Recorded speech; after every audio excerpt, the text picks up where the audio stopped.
2-1ต้น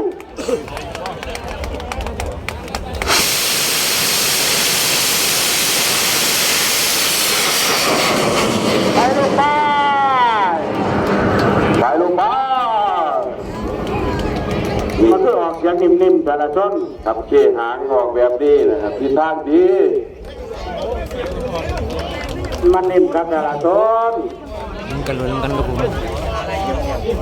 นิ่มต้นแทบจะไปเอง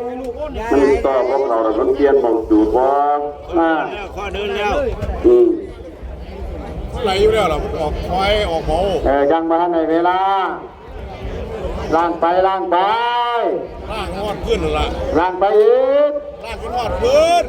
40ล่างไปอีก45ล่างไปอีกตีลังกาแล้วไปงามล่างงาม